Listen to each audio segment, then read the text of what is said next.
Last episode, we talked about the importance of nurturing the spirit side. Today, I want to talk to you about certainty. When you know, like you know, like you know, but then life, distractions, worry, and self doubt get in the way. So many times we dismiss what we know to be true for ourselves or our lives, or stop believing it when things don't pan out in our imagined time frame. I mean, our lives are flooded with uncertainty.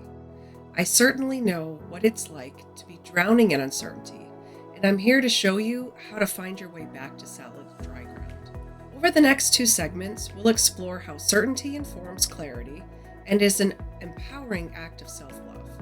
In this episode, you'll learn about the what, why, and how of certainty's impact on our personal success.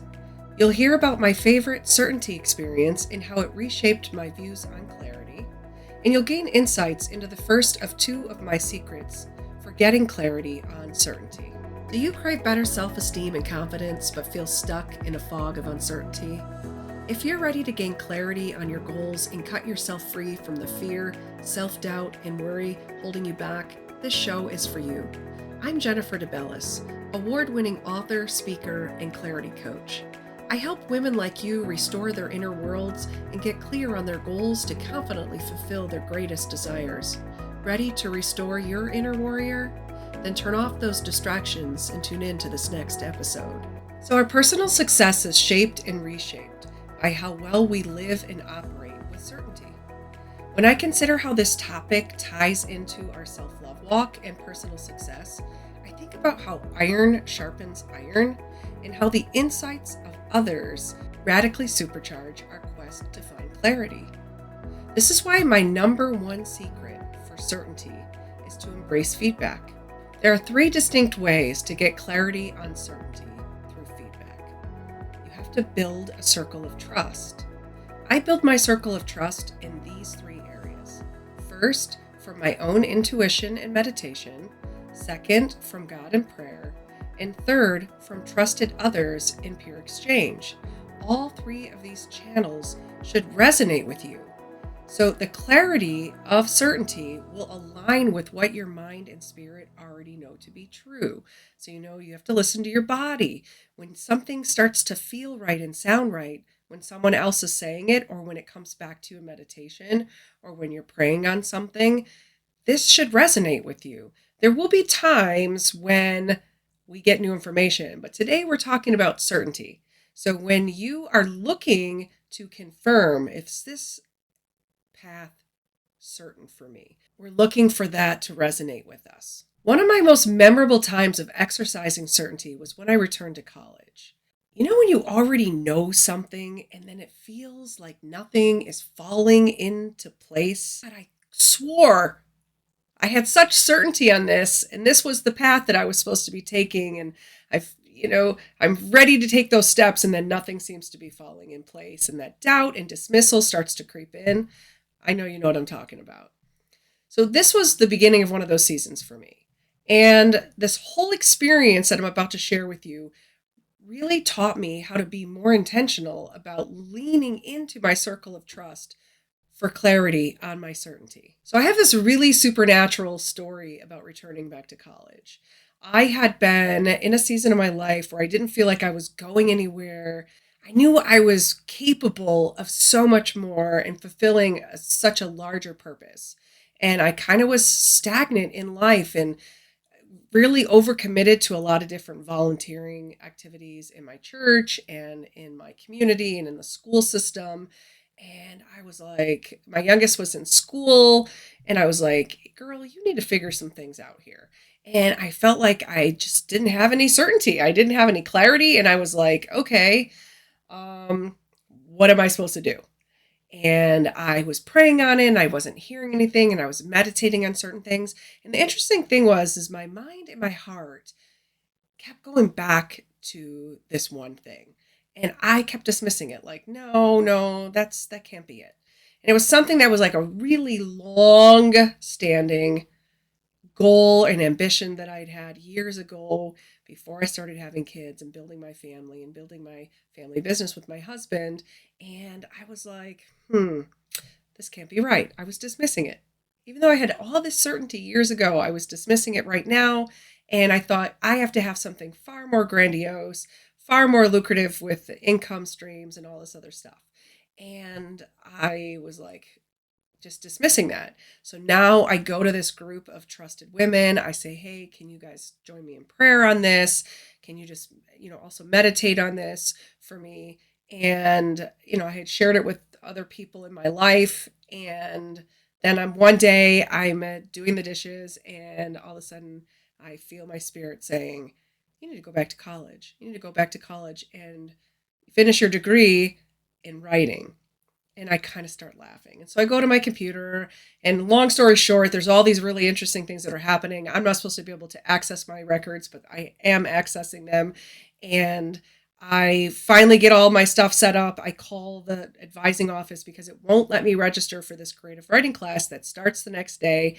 And there's one seat that is available, 7 people on the wait list. I'm very confused about how this is even a thing. And she's like, you can't even be in the system. You haven't been in school in over a decade, blah, blah, blah. I'm like, I'm looking at it right now. So then she pulls up my file. Sure enough, she's like, this is wild. You shouldn't be in there, but you are. And I'm like, can you help me get that seat? Why are there 7 people? And she's like, well, they've all been notified about the opening, so they just haven't gotten in and registered. So she's like, if I can get you registered right now, the seat is yours. So she gets me in, and I'm like, oh my God, I'm starting school tomorrow. So my husband comes home from work. I tell him about the whole situation, about how I was, doing the dishes, and then, the whole story. And I'm expecting him to have all this resistance. And he's like, no, that totally resonates with my spirit. I really think that you should pursue this.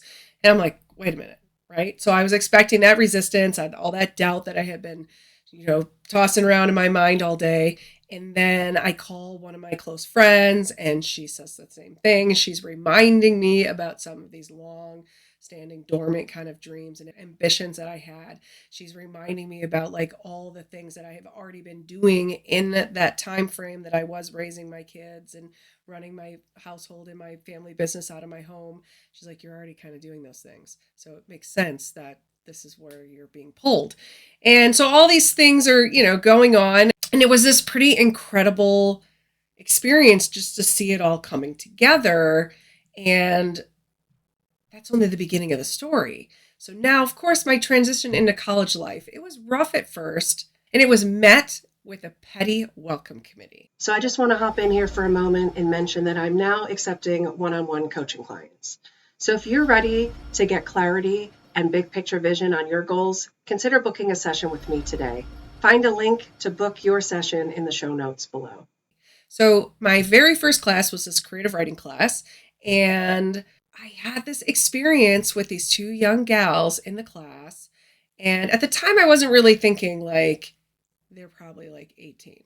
And so they were acting really immature, and they were like giggling and like pointing and saying things, and just like, it makes you really self-conscious when people are doing that, especially in like a classroom. You're talking, you're sharing something you just wrote, and then here are these individuals who are like having this side conversation, but they're giggling and laughing and all this private stuff. So I was like, try to remember who you are, Jennifer. Try to remind yourself, like, why you're here. Don't let them get to you. And also, like, be open to growing and expanding on your gifts and your talents. And so I was like, okay, right, get your head screwed on the right way. And so this happened in like kind of like in stereo one class where we were sharing something, and I was already a little bit self-conscious of the feedback from these 2 individuals. And it was always like really like cutting and like, that sucks. I mean, like, I couldn't even believe this kind of stuff was transpiring in a peer workshop. But there's like, oh, I hated that. That wasn't a believable character, all these different things. And so, I'm writing these things down and like, okay, let me try to rethink this. And so one of them says something. We're doing this peer feedback. I took a lot of risks with this short story that I wrote. And I was pretty impressed with it because I could feel like it was going to go somewhere. And I was excited to bring it to our peer workshop to get feedback. And these gals were just tag teaming. And at one point, one of them says, well, not everybody's meant to become a writer. It was like just this, like, really, like, I felt like it was out of pocket because it was like, now you're judging my whole entire existence as a writer, not just this little piece. And I was like, I didn't say anything back. And my teacher kind of like wrangled it in, like, no, that's not how we talk to people and whatever else. And after class, she said, hey, Jennifer, can you stay behind for a second? I just got to ask you something. And then I was like, oh, crap. Like, right, did I not handle that right? And then she was like, okay, look, when they all left, she's like, okay, first of all, she's right. Not everybody's meant to become a writer, but you are. And I think those girls are threatened because they realize now, sitting in your presence, that they might not be cut out for this. And you're challenging them in ways that are good for them also, but don't let them get in your head. She's like, you are absolutely where you need to be. And don't give up on yourself. You have a great potential. And I was just like, wow, right? I needed to hear that. Sometimes we need to hear somebody say something. And not only did I need to hear that because I was starting to get doubtful, but also she was speaking to me with certainty. She was speaking to me in a way, and I trusted her at this point. We were a few weeks into the class. I trusted her feedback. She earned that trust. And so she was kind of in that circle of trust at that moment. And that certainty aligned with what I already knew. So as she was speaking certain things, like the conversation probably was like 5 minutes. I don't remember everything. But as she was speaking, it was resonating. And I was getting those, those tingly little hairs standing up on your body. And then I was recalling, that's right, that's right, that's right. So a lot of times we'll hear somebody saying something, speaking into our lives, speaking into that very area where it is reinforcing our certainty, where we're like, that is absolutely right. That's spot on. I already knew that in my spirit. I already knew that in my mind. And now you're just bringing that back, you're bringing that full circle for me. And so it was one of those moments where I felt like she was bringing those things full circle. And the timing was incredible because I also needed someone to say, you're right where you need to be. Like, you're doing a good job. You're okay. So another interesting thing that happened to me during my time as a student was how my discernment and visions were heightened. So I already have these gifts. And for starters, I know and see things internally with clarity. I mean, I literally see things in my head. And like, some people don't understand where I'm coming from there, and that's okay. But I don't want to spend this episode either trying to get you to understand what I mean, but in a real basic way, how this applies to me interacting with other people is that for decades, I have been in the business of helping people. So it's my business to fully understand why people act certain ways or want certain things, or why things are done certain ways and have to be done that way to be successful. And I was pleasantly surprised when I learned something powerful about this why element and how it is informed by certainty that is gleaned from that circle of trust I mentioned. So being a student showed me how to tap into peer circle insights and to drill deeper into those why elements, to see, to learn, and to grow. So I had been operating a lot with some of that knowledge, but some of it was just surface knowledge. It was really going back to school and getting the different, taking the different classes, but also literature, exploring literature and learning about all the literary elements at work. And like, that was my full-time job for such a long time, was just like, get to the underlying meaning here. But it taught me all of these invaluable skills and reinforced some of the skills that I already had in order to see into matters. And not just to see what the matter is and how it's functioning, but that why element.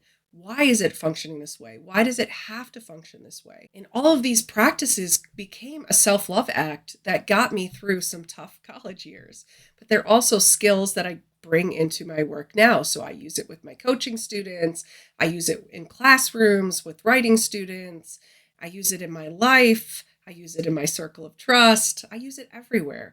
So from the time I went back to college, even to present day, I continue to take this, fully understanding why and how things work to whole new levels. And I don't get comfortable. I continue to challenge it and take it to another level and to another level. I'll probably do that until I die. But no matter how much insight that we have and how many strategies we bring, there's still one problem. Is that sometimes it's hard to see why and how things work in our own life because we're too close to the action. So we're right up in the action. We can't really see everything. And sometimes we're in the action. And so it's very hard to assess and notice and do and plan when we're in action in the middle of it. So this is where the insights of others also become helpful, especially when these speak beyond those what details. This really is one of my secrets to moving from uncertainty to certainty. So sometimes we have the certainty, we already have it inside of us, but worry and doubt, and then just things not panning out in the time that we thought it was going to pan out or the way we envisioned it to pan out, we start to dismiss or dismantle that. And then it becomes foggy. And so it becomes uncertainty. And that once we get into a state of uncertainty, then it steals our peace. And then it steals our drive and our ambition. And sometimes if we're not careful and we don't try to get back on track, try to find our way back to the right path, it can steal our goals and our purpose altogether. And I cannot tell you how many times since that college experience or since that going back to college experience reshaped the way I approach areas of certainty and getting clarity on certainty is, really exercising that circle of trust. And so I carve out time and I treat this circle of trust like a trifold cord. So I have my own meditations. I know what's in my mind. I know what's in my spirit. And so I have that. That's one strand. And then I go to prayer. So I take my meditations and I go to God. And that's that second strand. But if you've ever tried to braid just two things together, it doesn't always stay. It needs that third fold in, that third fiber folded in to hold it together, to make it strong. And so that going outside to those trusted individuals in your life, that circle of trust, is that third rope that we pull in, that third fiber that we pull in.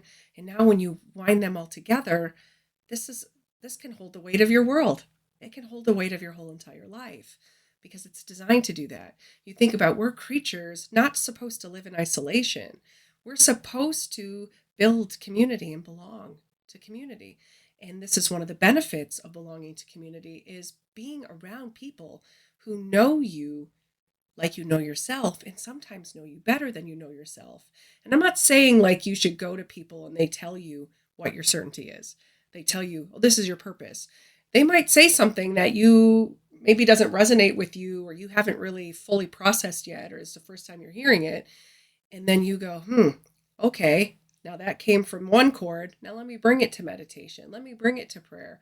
And let me see, does that resonate with my spirit then? Does that sit with some of the other things that I've already experienced and I already know is supposed to be on the horizon for my purpose and my goals? That comes into testing the spirits. Think about how you can practice this. Once you have a plan kind of outlined, charted out, or you have a plan in place, take the plans and your options and your goals to that circle of trust. Take it to each one of those three areas and then try to figure out, how does it come together? You'll be amazed at how certainty feels and functions when you approach it this way and put these things into practice. Personal success comes from this place of certainty. It's knowing or figuring out, 1, what are we doing each step of the way? 2, how should we do these things each step of the way? 3, why are we doing each step? And of course, there will be a lot of testing of the spirits. You're going to have a lot of trial and error learning. My God, I had so much trial and error learning along my journey. Just in this one area alone, I'm still doing it. I went back to college more than a decade ago, and still some of these things are still not entirely achieved. There are some goals that are just still really far off in the horizon, but I'm experiencing all of these little personal successes and achieving these smaller goals that feed into those larger personal successes and goals. And so you have to think about your life as this larger, big picture situation where there's a lot of stops along the way and a lot of milestone moments along the way as well. So I challenge you to put this to work in your life over the next week. So this number one trick, seek and embrace feedback. Practice this trifold method. Then let it guide you. see where it takes you. Maybe even journal, like what some of your progress is, or maybe some of your stumbling blocks or setbacks, or maybe you put something to practice and then you discover something else and you're like, okay, that's a missing piece to the puzzle. And now I have more certainty on exactly how I'm going to move forward in this particular area and why I'm going to do those things. You really will be surprised how certainty will begin to order your steps without you even trying. Well, girl, I hope you enjoyed today's episode. If so, follow my channel and share it with friends who also want to restore their self-worth and confidence. And if you're ready to get clarity and big picture vision on your goals, consider booking a one-on-one coaching session with me. Find a link in the show notes below to book a session. And as you go through your week, may your empowered spirit, heart, and mind guide you. Catch new episodes every Saturday. Ciao.